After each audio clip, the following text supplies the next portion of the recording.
Greetings, health practitioners and all those interested in health.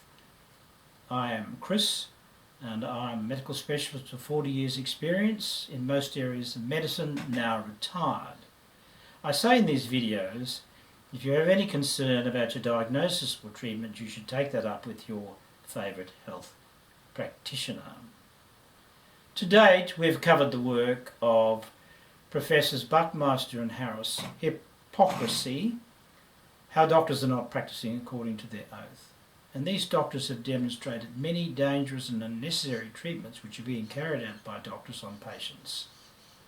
I also note statements by Mark McGowan, Premier of Western Australia, who said recently that doctors are not practicing according to their oath because they are refusing to see patients with respiratory conditions, presumably because they might get COVID.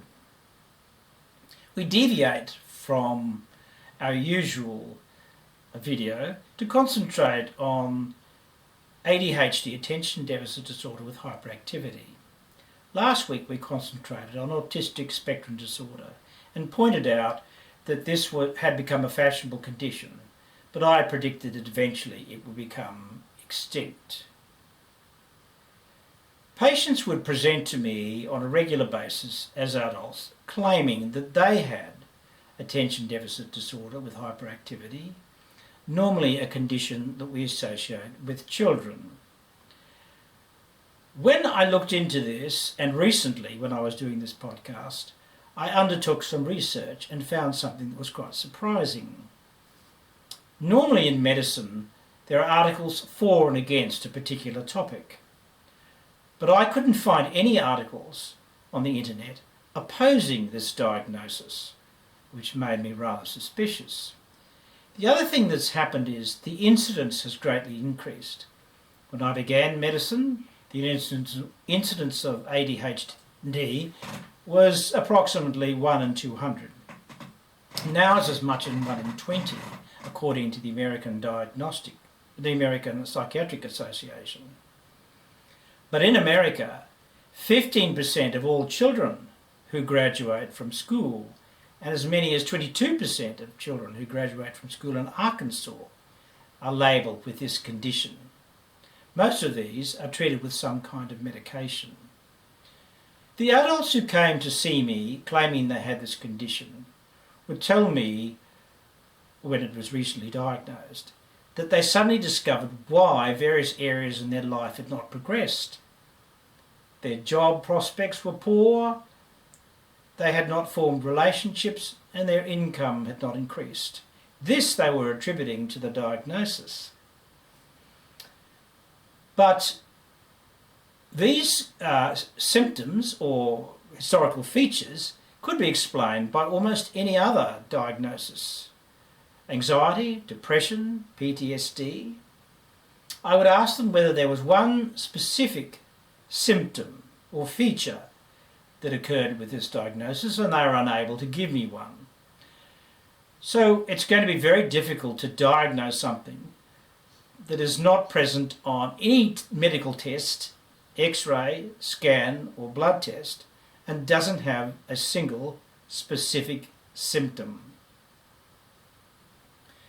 If we take all these things into account, we would have to conclude that something has changed recently, in recent times, now that the diagnosis has become more frequent in adults. The other thing that I've noticed is that more and more articles were appearing in the popular press of people who claimed at a latter age to have this diagnosis, particularly young women as well as older men. These articles were appearing again and again, which tends to make one suspicious that there is a vested interest pushing this. The authors of Hippocrasy ask or question why one would apply a stigmatising diagnosis like ADHD to individuals if there's no treatment. And there is no treatment. Doctors and psychologists lie to you if they say that there is. The condition is said to be neurodiverse. In other words, it involves the neurological functions. But no neurological diagnosis in history has ever responded to psychological treatment. This means that the only treatment for it is going to be an organic therapy.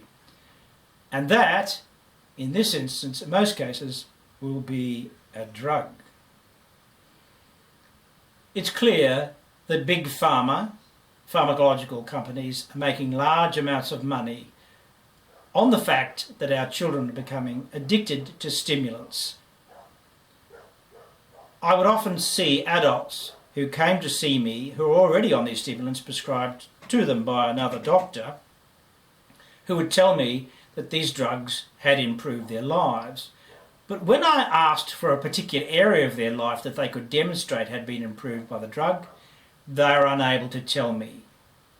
Do we face the fact that now there will be addicted large percentages, large numbers of our children to these drugs? We ourselves as adults are going to become dependent on them? For this topic in detail, I suggest you look at the video on YouTube, ADHD Nation. And now to the question of this video. Is attention deficit disorder with hyperactivity a thing in adults? Even if it were, it would be impossible to diagnose.